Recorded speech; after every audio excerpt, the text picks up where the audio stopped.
Menopause से पहले जो पीरियड आता है उसे कहते हैं पेरीमेनोपॉज। पेरीमेनोपॉज होता है जब आपके पीरियड इरेगुलर हो जाते हैं। पेरीमेनोपॉज स्टार्ट हो सकता है आपको यूजली 40s में, एवरेज एज इसकी 45 होती है। आपके पीरियड जब इरेगुलर हो जाते हैं तो कभी कभी 2-2, 3-3 महीने नहीं आते और अचानक आ जाते हैं, और कभी ये पीरियड बहुत हैवी होते हैं और महीने में 2-2 दफ़ा आने शुरू हो जाते हैं और फिर रुकने का नाम ही नहीं लेते। अब पीरियड अगर आप स्किप कर रहे हैं तो उसका तो कोई मसला नहीं है, अगर सिम्टम्स आ रहे हैं तो उसका ट्रीटमेंट हो सकता है।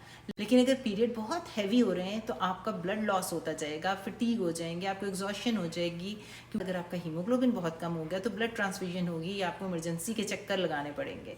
तो इसका ट्रीटमेंट क्या होगा, आप डॉक्टर के पास फ़ौरन जाएंगे। डॉक्टर आपका ब्लड टेस्ट करेगा, देखेगा कि आपको थायराइड या कोई और इश्यू तो नहीं चल रहा। फिर आपका अल्ट्रासाउंड करके देखेगा कि कोई रसोलियाँ या पॉलिप या लाइनिंग जो है ना यूट्रस की वो थिक तो नहीं है।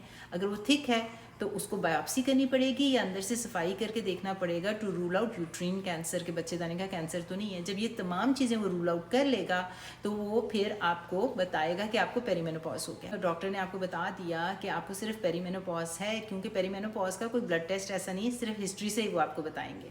जब आपको ये पता चल गया तो अब हैवी ब्लीडिंग को उन्होंने ट्रीट करना है।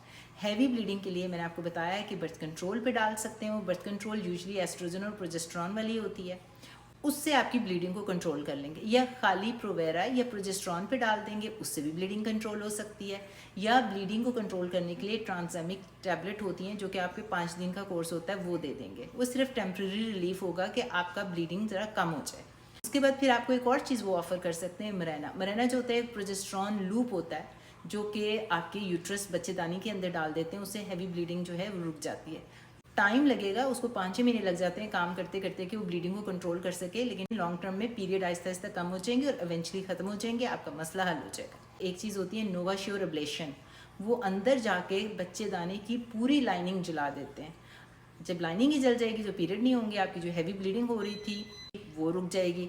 हल्की सी सजेशन दे के 10-15 मिनट का प्रोसीजर है, लेकिन आपको इतनी बड़ी सर्जरी से नोवाश्योर अब्लेशन बचा लेती है। बदकिस्मती से ये प्रोसीजर पाकिस्तान में नहीं है। पाकिस्तान में क्या होगा, अगर ब्लीडिंग नहीं रुक रही और बहुत ज़्यादा हो गई है तो बच्चेदानी को निकालना पड़ेगा।